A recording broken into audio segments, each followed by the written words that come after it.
Xi Jinping, a história de um dos mais poderosos líderes da China moderna.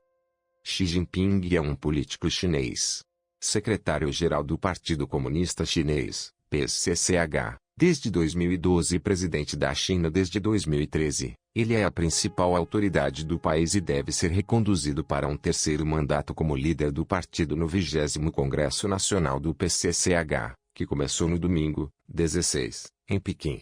Consequentemente, será eleito presidente pela terceira vez pelo Congresso Nacional do Povo, CNP, o parlamento chinês. Desde a década de 1980, sob Deng Xiaoping, a permanência nos cargos de secretário-geral do partido e de presidente do país era limitada a 2 mandatos de 5 anos. No entanto, a restrição foi suprimida em 2018 pelo CNP, abrindo caminho, na prática, para Xi se tornar presidente vitalício.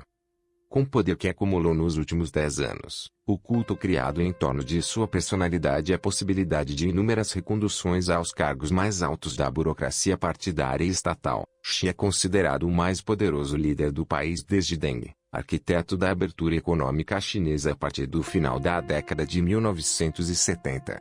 Muitos analistas dizem até que ele é o político local mais influente e autoritário desde Mao Tse-tung, fundador da República Popular da China.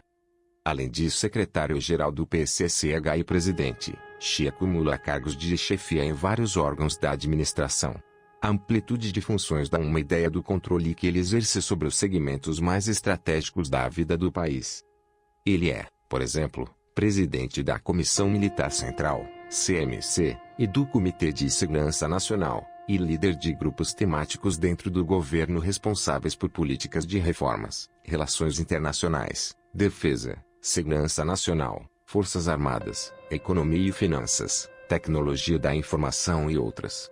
Xi sucedeu a Hu Jintao na Secretaria-Geral do partido em 2012 e na presidência da China, em 2013. Sua ascensão representou o fim de um período de mais de 30 anos marcado por reabertura econômica, manutenção do status quo político e certa discrição nas relações internacionais, iniciado por Deng. Quem é Xi Jinping? Xi Jinping nasceu em 15 de junho de 1953, em Fuping, província de Jiangxi. Ele é filho de Xi Zongchun, que foi companheiro de armas de Mao e, posteriormente, vice-primeiro-ministro do país asiático. Xi passou parte da infância no conforto relativo dos espaços destinados à elite governante em Pequim.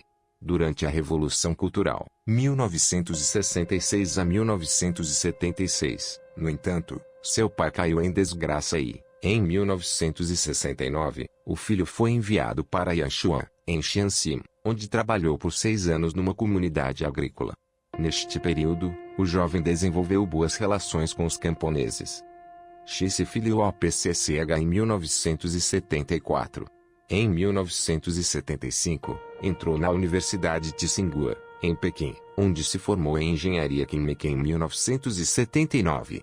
Durante sua carreira, ele ainda obteve um doutorado em Direito pela mesma universidade. Com o fim da Revolução Cultural, seu pai foi reabilitado e, de 1979 a 1982, o jovem Xi trabalhou como secretário pessoal de Zheng Biao, então ministro da Defesa. Depois, assumiu o cargo de subsecretário do partido e, posteriormente, de secretário na localidade de Zhengjing, província de Hebei. Foi galgando de graus no PCCH e na hierarquia administrativa chinesa, tendo sido, entre outros cargos, vice-prefeito de Xiamen, na província de Fujian, secretário do partido e governador da província de Fujian, e secretário do partido e governador da província de Zhejiang. Em Fujian, teve como prioridade a preservação ambiental e as relações com Taiwan. A ilha fica próxima da costa da província. Já em Zhejiang, promoveu a reestruturação da indústria local em busca de desenvolvimento sustentável.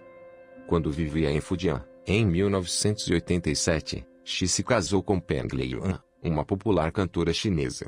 O casal tem uma filha, Xi Minzi, formada em psicologia pela Universidade de Harvard, nos Estados Unidos. Antes, Xi foi casado com Qi Lingling, filha de Qiua, ex-embaixador da China no Reino Unido. Lingling hoje mora na Grã-Bretanha. O pai de Xi teve altos e baixos na relação com o regime. Em 1989, voltou a cair em desgraça ao criticar abertamente o governo pelo massacre na Praça da Paz Celestial, em Pequim. Na mão contrária, em Fujian, o filho e outras autoridades do partido se esforçaram para conter reflexos locais das manifestações na capital. Ao longo de sua carreira, ele construiu uma reputação de político prudente e seguidor das orientações do partido. Em 2007, Xi foi nomeado secretário do partido em Xangai. Poucos meses depois, foi transferido para Pequim, onde assumiu um assento no Comitê Permanente do Politburo, a principal instância decisória do PCCH, posição que mantém até hoje. Com a entrada neste núcleo restrito, Xi se tornou um dos possíveis sucessores de Hu Jintao. Em 2008, ele ganhou ainda mais força ao ser eleito vice-presidente da China.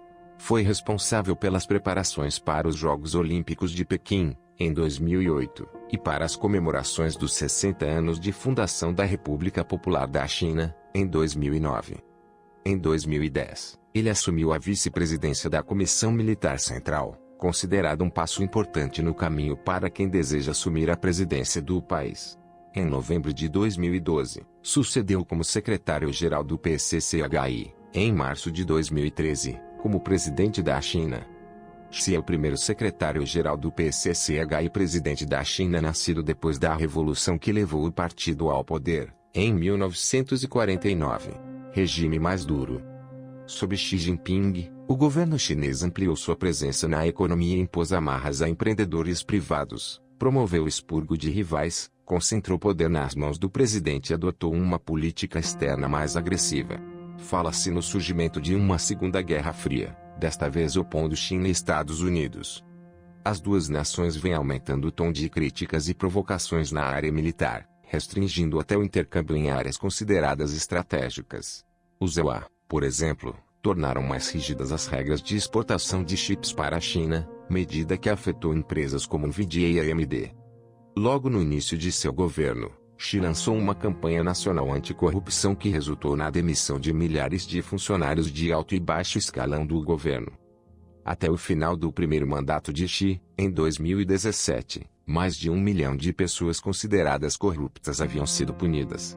A iniciativa serviu para afastar rivais do presidente e abrir espaço para aliados. A intolerância à dissidência é uma das características do mandatário chinês. Recentemente, a agência de notícias Reuters publicou uma lista de medidas adotadas por Xi Jinping que mostra a concentração de poderes.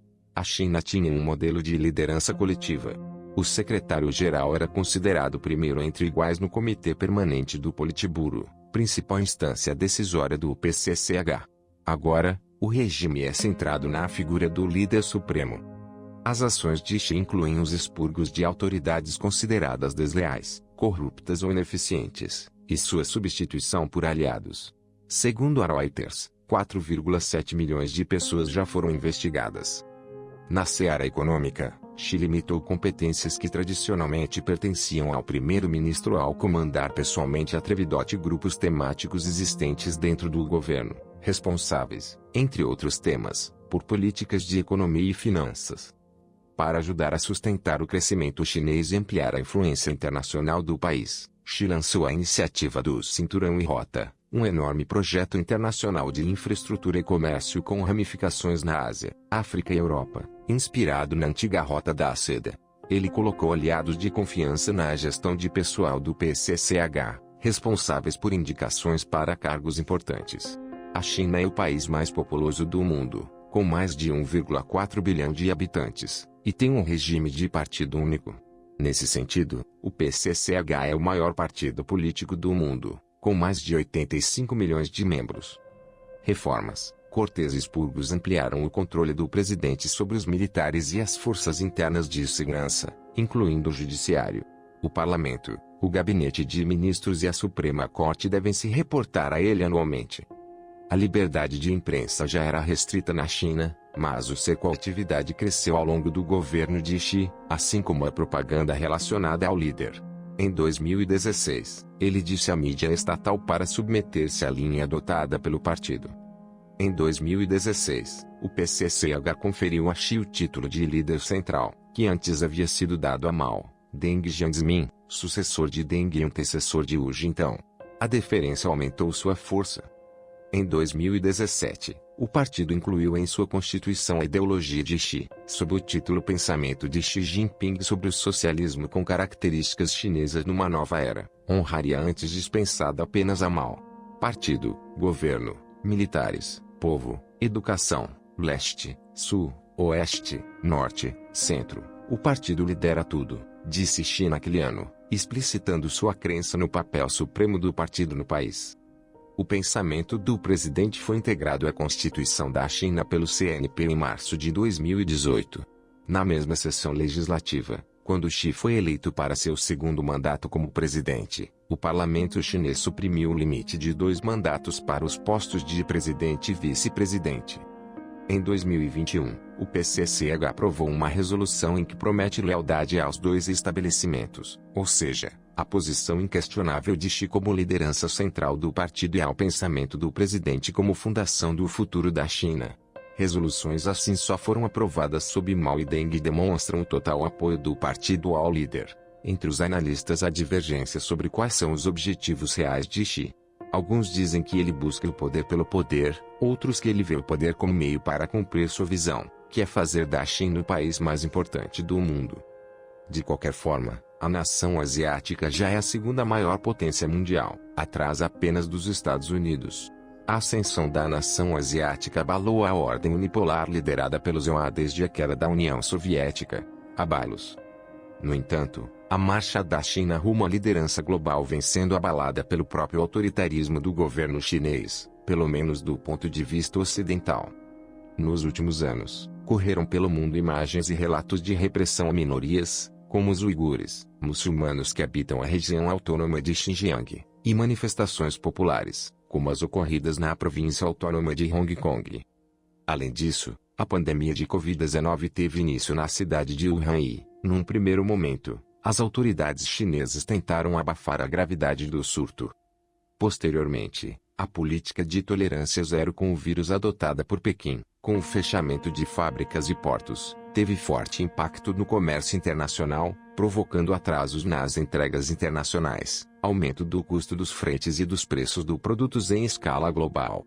Em 2022, o lockdown imposto em Xangai paralisou por meses a maior cidade do país. Neste cenário, muitos países começaram a estudar maneiras de reduzir a dependência de produtos chineses. As autoridades chinesas aumentaram a interferência no setor privado, nos mercados financeiro e de capitais, e a pressão sobre empresários locais para alinhamento com o governo. Tudo isso afetou empresas de tecnologia, educação e o setor de imóveis, abalando a confiança dos investidores no país. Sob Xi, o Produto Interno Bruto, PIB, da China cresce menos do que no passado, embora ainda seja um crescimento bastante robusto. Na área militar, as autoridades chinesas avançaram sobre ilhas disputadas no Mar do Sul da China, provocando impasses com o Vietnã, as Filipinas e o ZOA. Entraram em disputas fronteiriças com a Índia, e pouco antes da invasão da Ucrânia pela Rússia, já em 2022, Xi anunciou uma parceria sem limites com o presidente russo Vladimir Putin. As relações do ZOA com a China vêm azedando cada vez mais. Além do alinhamento à Rússia, o país asiático tem aumentado o grau das ameaças de anexação de Taiwan, ao passo que os ZOA prometem proteger a ilha. Problemas nas relações entre os dois países não são novidade, e a China não é a única responsável. O ex-presidente norte-americano Donald Trump contribuiu bastante para agravar a situação ao promover uma guerra comercial contra os chineses e ainda culpar o país asiático pela pandemia. Mas a animosidade seguiu em alta no governo do democrata Joe Biden. Os ZOA passaram a limitar intercâmbios de estudantes, pesquisadores e transferência de tecnologia em áreas que consideram sensíveis. Se você gostou deste vídeo, não se esqueça de se inscrever em nosso canal. Clique no botão de inscrição abaixo e ative as notificações para não perder nenhum de nossos próximos vídeos. Juntos, podemos continuar aprendendo e crescendo rumo ao sucesso. Obrigado por assistir e até o próximo vídeo.